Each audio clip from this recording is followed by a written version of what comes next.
गलती इसमें कोई नहीं है और ये इसका संधि विच्छेद दिया हुआ है। सबसे पहले परिभाषित करते हैं कि संधि किसे कहते हैं। दो वर्णों के परस्पर मेल से, ध्यान दीजिएगा एक बार फिर से, दो वर्णों के परस्पर मेल से जो विकार उत्पन्न होता है उसे क्या कहते हैं, तो संधि कहते हैं। फिर से एक बार परिभाषित करते हैं, दो वर्णों के परस्पर मेल से जो विकार उत्पन्न होता है उसे संधि कहते हैं। और सबसे पहले देखिए कि विकार है क्या। तो जब दो वर्ण आपस में मिलेंगे तो इनसे एक नया जो वर्ण बनेगा उसी को हम विकार कहते हैं, या अनेक रूपों में होता है। जैसे यहाँ अ जोड़ अ बराबर क्या हुआ है, आ हुआ है। हम अगर उदाहरण में लें तो ले सकते हैं, जैसे विद्या जोड़ आलय। देखिएगा यहाँ इस चिन्ह के, जोड़ के चिन्ह के पहले आ लिखा हुआ है और बाद में भी आ लिखा हुआ है।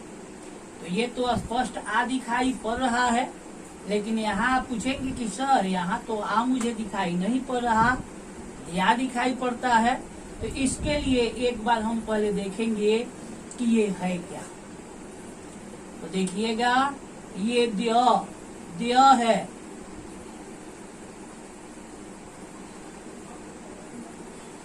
दो य संयुक्त है और फिर क्या लिखा हुआ है, तो आ लिखा हुआ है। अब देखिए कि ये व्यंजन वर्ण है।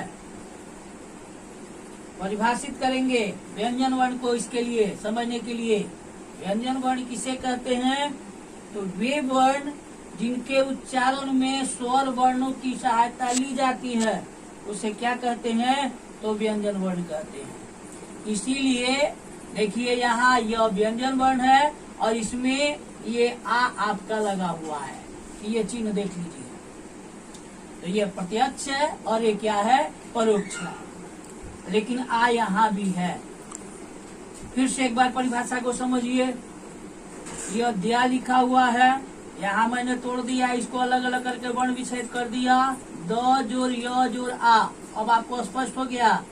यह क्या है, तो व्यंजन वर्ण है। व्यंजन वर्ण किसे कहते हैं, तो जिसके उच्चारण में स्वर वर्णों की सहायता ली जाती है। अब आपको समझ हो गया कि दो जोड़ य जोड़ आ क्या लिखा हुआ है, आ, और इधर क्या है, आ। इन दोनों के मेल से, परस्पर इनके और इनके मेल से जो विकार होगा वह क्या होगा, तो आ होगा। और इसकी मात्रा क्या होती है, तो आकार होती है। यही आकार यहाँ पर लगा हुआ है, तो क्या बनेगा आपका, विद्यालय। क्या बनेगा, विद्यालय। एक और देखिए, हिम जोड़ आलय। फिर से यहाँ म है, म जोड़ अ, समझिएगा, स्पष्ट हो गया। म व्यंजन वर्ण है।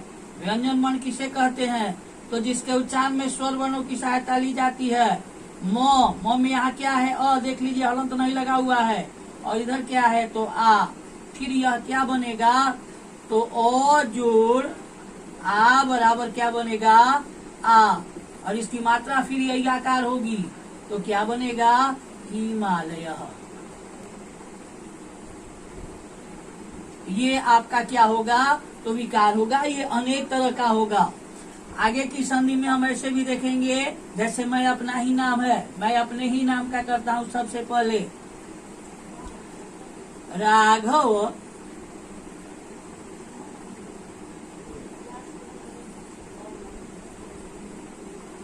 जोड़ इंद्र। व में यहाँ अ है और इधर ई है। अ जोड़ ई मिलकर क्या बनेगा, ए, और ए की मात्रा है ये। यही आपका वर्ण का विकार हुआ। और यही अ और ई मिलकर ए बनेगा तो क्या बनेगा? राघवेंद्र। आप प्रश्न कर सकते हैं कि राघवेंद्र में किन दो वर्णों की संधि हुई है? व और ई की अ और ई की?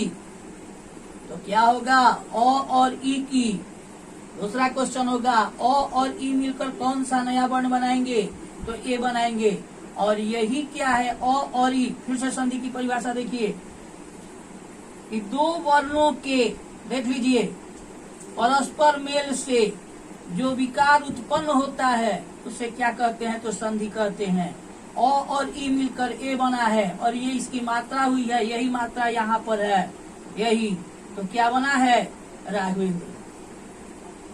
इस तरह से ये संधि हुई। अब कहेंगे कि संधि के कितने भेद हैं? तो संधि के 3 भेद हैं।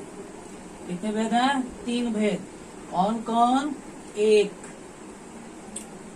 पहला होगा आपका स्वर संधि,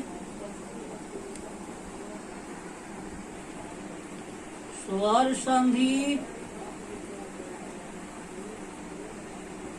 दूसरा होगा व्यंजन संधि और तीसरा होगा विसर्ग संधि।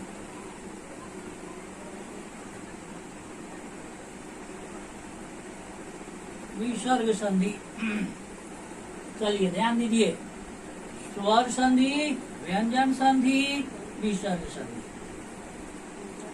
स्वर संधि, संधि को पढ़ने के पहले आप एक बार फिर से अपने आप को जरा वर्ण विचार पर जाइए।